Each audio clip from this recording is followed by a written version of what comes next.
All right, let's jump right into this. We are looking at an unprecedented, breaking travel crisis today that literally brought one of the UK's major transport hubs to an absolute screeching halt. An unannounced total shutdown on a Friday night? Yeah, that is incredibly rare. Welcome to The Explainer. Today we are completely unpacking a wild developing story that has stranded thousands of people, totally scrambled airline logistics, and turned a busy summer evening into an absolute nightmare for travelers.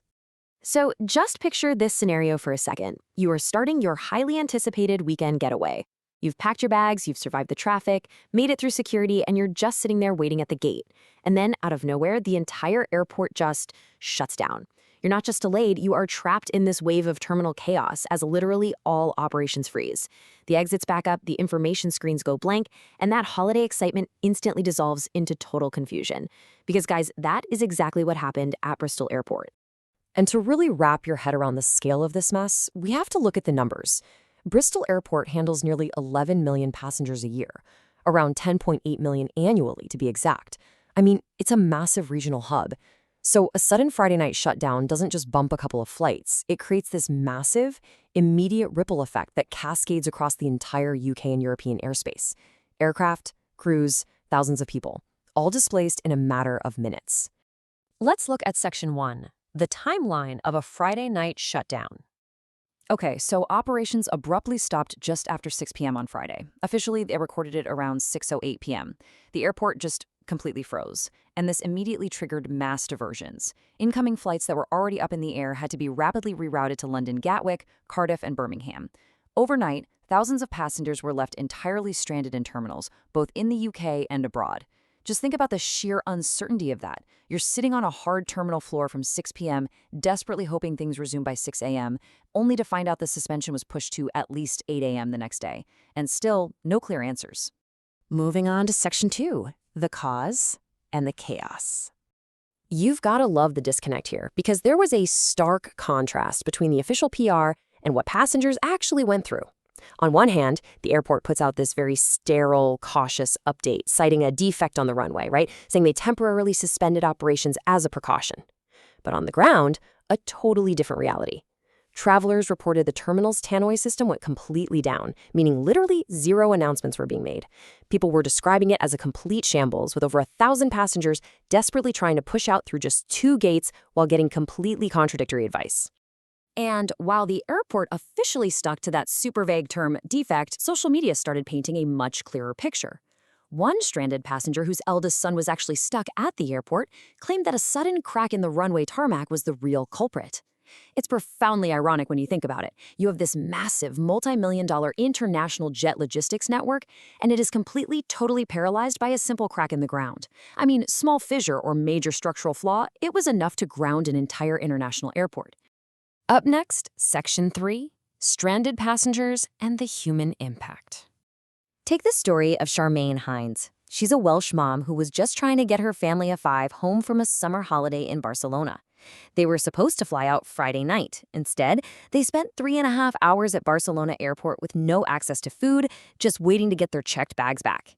And while they were eventually put in a hotel, she reported a severe lack of communication. No emails, no texts. They hadn't eaten for nearly 24 hours. And get this, the only way they even found out their rearranged flight was delayed again was by constantly refreshing the app themselves. Meanwhile, back in Bristol, the frustration totally boiled over into these accounts that are honestly both furious and kind of darkly comedic. One passenger literally reported feeling held hostage. They claimed they were locked in the Gate 26 toilets just for asking why their flight was canceled. Other people were taking to social media practically begging to be let out of the terminal. The utter lack of clear communication turned what was already a massive logistical headache into a highly emotional, bewildering ordeal. And the desperation of the situation led to some truly shocking expenses. With Friday flights totally scrapped, reports started emerging of people waiting in massive queues for taxis that were costing up to £300, all just to drive them all the way to London so they could desperately try to catch next-day flights out of Gatwick or Heathrow to save their holidays. When the infrastructure fails, the financial burden falls directly on the people stuck in the middle. Section 4. Airlines scramble to respond.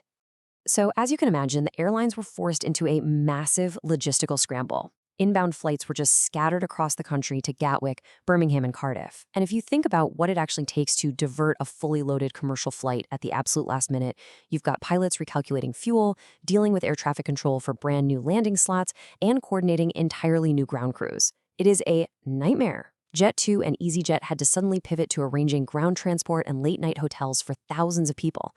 And the pain didn't just end on Friday. This runway issue directly impacted over 30 outbound flights scheduled for Saturday alone. Jet2's official statement really put this severe logistical nightmare into perspective. When you suddenly divert multiple commercial airliners to different cities late on a Friday night, trying to instantly charter enough buses and coaches to drive thousands of people back to Bristol, it's basically impossible. As they rightly pointed out, peak demand meant massive, totally unavoidable delays with those transport providers. Finally, Section 5, navigating the disruption with live updates. Look, because this is a fast-moving, actively unfolding travel crisis, where the departure boards are blank and the tannoy systems are completely failing, relying on a trusted, live news source is absolutely essential. You can find the full breakdown of the situation at londoner.news/bristol-airport-flights-cancelled. Seriously, make sure you head over to londoner.news for the absolute latest live updates on all of this. They're tracking the runway repairs in real time, providing flight reschedulings, sharing the real stories from passengers on the ground, and giving you the essential travel and traffic alerts you actually need to navigate this weekend's disruptions. If you're trying to cut through the terminal confusion, it is absolutely your best tool. All of this really leaves us with one chilling final thought. If a single runway defect, literally just a crack in the tarmac, can instantly ground a major international hub, leave thousands stranded without food, and cost people hundreds of pounds in emergency taxis, well, just how vulnerable is your next getaway? It is a stark reminder of exactly how fragile our massive transport networks truly are. Thank you so much for joining me to unpack this explainer today, and please remember